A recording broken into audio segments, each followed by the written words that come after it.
کہ ہم ایسے تمام اعمال سے بچیں جو ہمیں اس انجام تک پہنچا سکتی ہیں، اور ایسے اعمال میں اللہ تعالیٰ کے احکامات سے سرکشی اختیار کرتے ہوئے خواہشات نفس کی پیروی میں اصول دنیا کو ہی اپنا مقصد بنا لینا سب سے پہلے نمبر پہ آتا ہے، اور خواہشات نفس کی پیروی گویا اپنے رب کے مقابل کھڑے ہو جانا ہے۔ سورہ الفرقان آیت نمبر 43 میں ارشاد ہے، کیا دیکھا ہے آپ نے اسے جس نے بنا رکھا ہے الہ اپنی خواہشات کو، تو کیا آپ اس کے وکیل ہو سکتے ہیں؟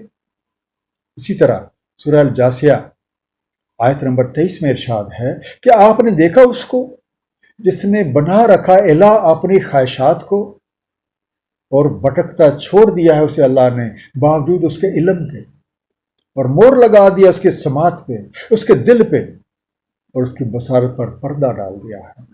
سو کون ہدایت دے سکتا ہے اسے اللہ کے بعد؟ سو تم کیوں یاد دہانی حاصل نہیں کرتے؟ وَأَمَّا مَنْ خَافَ مَقَامَ رَبِّهِ وَنَهَا النَّفْسَ عَنِ الْهَوَىٰ، اور جس کسی نے خوف رکھا مقام رب کا اور روکے رکھا اپنے نفس کو خواہشات سے، فَإِنَّ الْجَنَّةَ هِيَ الْمَأْوَىٰ، تو بے شک جنت اس کی رہائش گاہ ہے۔ يَسْأَلُونَكَ عَنِ السَّاعَةِ أَيَّانَ مُرْسَاهَا، وہ آپ سے سوال کرتے ہیں ساتھ کے بارے میں، کب ہے اس کا آنا؟ ایان، ایان سے بنا، الف یہ نون، کب؟ اور یہ ٹرمنالوجی عام طور پہ وقت پوچھنے کے لیے استعمال ہوتی ہے، when۔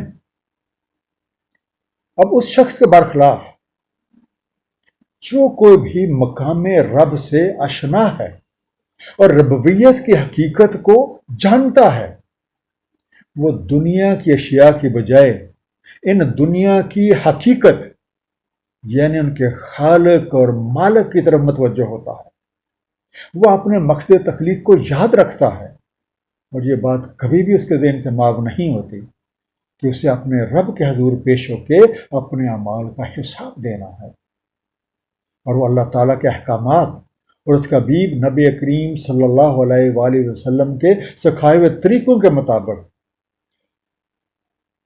اللہ اور اس کے حبیب کی رضا کو ہر چیز پہ ترجیح دیتا ہے، تو جس کا نیٹ رزلٹ یہ ہے کہ وہ کامیاب و کامران ہو جاتا ہے۔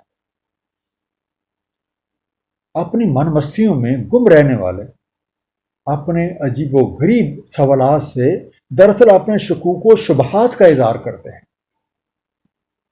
تو جس طرح کا ذکر ہمیں آیت نمبر 42 میں مل رہا ہے، کچھ ایسا ہی ذکر ہمیں سورہ الاعراف کی آیت نمبر 187 میں بھی ملتا ہے۔ آپ سے پوچھتے ہیں ساتھ کے بارے میں، کب ہے اس کا آنا؟ کہہ دیں اس کا علم صرف میرے رب کے پاس ہے، نہیں جلوت میں لاتا اسے سوائے اس کے وقت مقرر پر۔ وہ بھاری ہے آسمانوں اور زمین میں، نہیں آئے گی تم پہ مگر اچانک۔ پوچھتے ہیں آپ سے جیسے آپ تحقیق اور کاوش میں لگے ہوئے اس کے، کہہ دیں اس کا علم صرف میرے رب کے پاس ہے، لیکن اکثر لوگ علم نہیں رکھتے۔ فیما انتا من ذکرہا، آپ کو بھلا کیا سروکار ہے اس کے ذکر سے؟ الی رب کا، آپ کے رب کی طرف اس کی منتہا ہے۔ انما انت منذر من یخشاہا، دراصل آپ متنبع کرتے ہیں جو کوئی خشیت رکھتا ہے اس کی۔ کانہم یوم یرونہا لم یلبسوا الا عشیۃ او ضحاہا، یوں لگتا ہے انہیں جس روز دیکھتے ہیں اسے نہیں رہے وہ مگر ایک شام یا ایک روشن پہر اس کا۔ منتہاہا نہیں سے بنا، نون ہے یہ اس کی انتہائی حد یا اس کی حتمی حد، it's finality, it's terminus limit. ضحاہا ظہو سے بنا، زواد ہے واو دن کا روشن حصہ، سم ٹائمز دوپہر سے پہلے کا ٹائم جو ہے وہ بھی لیا جاتا ہے، اٹس برائٹ پارٹ، آپ کہہ سکتے ہیں ارلی فور نون۔ اب ایسے سوالات کرنے والوں سے کہہ دیں کہ جب تمہیں اس بات کا یقین ہی نہیں تو یہ ایسے سوالات پوچھنے کی کیا ضرورت ہے بھائی؟ بہرحال اس کا علم صرف اور صرف اللہ کریم کے پاس ہے۔ اب اظہار حق سے فائدہ وہی لوگ اٹھا سکتے ہیں جو خشیت رکھتے ہیں اور اس مہلت عمر کو اپنی اور اللہ تعالیٰ کی مخلوق کی بھلائی میں گزار دیتے ہیں، اور جب وہ حقیقت واقعہ ہو جاتی ہے تو منکرین حق کی حالت دیدنی ہوتی ہے۔ انہیں یوں لگتا ہے کہ انہوں نے پوری عمر نہیں بلکہ شاید دن کا ایک پہر یا کچھ حصہ ہی گزارا ہے۔ مختصر خلاصہ پوری سورہ کا، یوم الحق وہ حقیقت ہے جس میں ہر کوئی اپنے ہاتھوں کی اعمال کا صلہ پاتا ہے۔ اس وقت وہ لوگ انتہائی خوف زدہ ہوتے ہیں جنہیں یہ یقین ہی نہیں کہ زندگی کے موجودہ مرحلے کے خاتمے کے بعد ہمیں اپنے رب کے حضور پیش ہو کر اپنے اعمال کا حساب دینا ہے، اور ہماری زندگی کے اگلے مرحلے کا دار و مدار ہماری موجودہ زندگی کی کارکردگی پہ ہے۔ فرعون کی مثال ہمارے سامنے پیش فرما کر اس بات کی وضاحت فرما دی گئی کہ انجام کار کو بھول کر اسی دنیا کی رنگ و بو میں کھو جانے والے کس طرح اپنے ہی ہاتھوں اپنی تباہی کا سامان کر لیتے۔ خواہشات نفس کی پوجا گویا اپنے رب حقیقی کو بھلا کر کسی اور کو اپنا الہ قرار دینا ہے، اور یہ بہت بڑی غلطی ہے۔ ایسا کرنے والوں کی سماعت ان کے دلوں پر مہر لگ جاتی ہے، جبکہ ان کی آنکھوں پر پردے پڑ جاتے ہیں اور وہ گمراہی کے اندھیروں میں بھٹکتے ہی رہتے ہیں۔ اور اس کے برعکس اپنی خواہشات کو اپنے رب کی رضا کے تحت رکھنے والے کامیابی سے ہمکنار ہو جاتے ہیں۔ اللہ تعالیٰ ہم سب کو سمجھنے اور اس پہ عمل کرنے کی توفیق عنایت فرمائے۔ صدق اللہ العلی العظیم، صلی اللہ تعالیٰ علی حبیب محمد وآلہ وسلم۔